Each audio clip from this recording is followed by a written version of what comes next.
பாரிய அழிவை ஏற்படுத்திய டிட்வா புயல் இலங்கை நாடு முழுவதையும் பெரும் நெருக்கடிக்குள் தள்ளியுள்ளது. சமீபத்திய கணக்கெடுப்பின்படி உயிரிழந்தோர் எண்ணிக்கை 600ஐ தாண்டியுள்ளதுடன் மேலும் 350க்கும் மேற்பட்டோர் காணாமல் போயுள்ளதுடன் ஆயிரக்கணக்கான குடும்பங்கள் வெள்ளப்பெருக்கினாலும் நிலச்சரிவுகளாலும் இல்லிடங்களை இழந்துள்ளனர். இடியுடன் கூடிய கனமழை தொடர்ச்சியாக பெய்ததால் முக்கிய சாலைகள் பாலங்கள் சேதமடைந்துள்ளதுடன் இலங்கை முப்படைகள் காவல்துறை தன்னார்வ இளைஞர் குழுக்கள் ஆகியவை படகுகள் மற்றும் உலங்கு வானூர்திகளை பயன்படுத்தி பாதிக்கப்பட்ட மக்களை மீட்கும் பணிகளில் ஈடுபட்டுள்ளனர். உயரும் நெருக்கடியை முன்னிட்டு ஜனாதிபதி கௌரவ அனுரகுமார திசாநாயக்க கார்த்திகை 28ஆம் திகதி முதல் நாடு முழுவதும் அவசர கால சட்டத்தை அறிவித்துள்ளார். இதன் மூலம் பேரிடர் மேலாண்மை நிவாரண நடவடிக்கைகள் மற்றும் பொதுமக்களின் பாதுகாப்பு மேலும் வலுப்படுத்தப்படும் என தெரிவிக்கப்பட்டுள்ளது. இலங்கையின் மனிதாபிமான விண்ணப்பத்திற்கு பதிலளித்து இந்திய அரசு ஆபரேஷன் சாகர் பந்து என்ற நிவாரண பணியை தொடங்கி இதன் கீழ் 53 மெட்ரிக் டன் அவசர உதவிப் பொருட்கள், உலருணவு,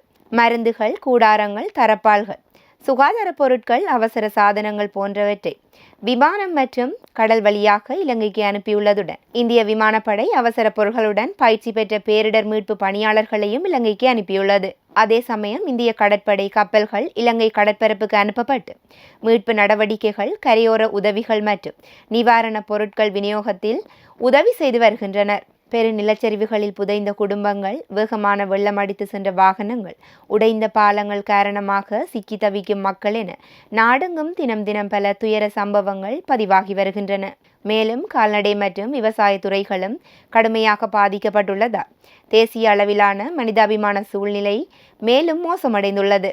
அதிகாரிகள் தொடர்ந்து மக்கள் மிகுந்த எச்சரிக்கையுடன் இருக்கவும், பாதுகாப்பு அறிவுறுத்தல்களை பின்பற்றவும், மீட்பு குழுக்களுடன் ஒத்துழைக்கவும் அழைப்பு விடுத்துள்ளனர். தற்போது தேசிய மற்றும் சர்வதேச மட்டங்களில் இருந்து கிடைக்கும் உதவியுடன் பேரளவு மீட்பு, நிவாரண மற்றும் மீளமைப்பு பணிகள் புயல் தாக்கமடைந்த பகுதிகளில் தீவிரமாக முன்னெடுக்கப்பட்டு வருகின்றன.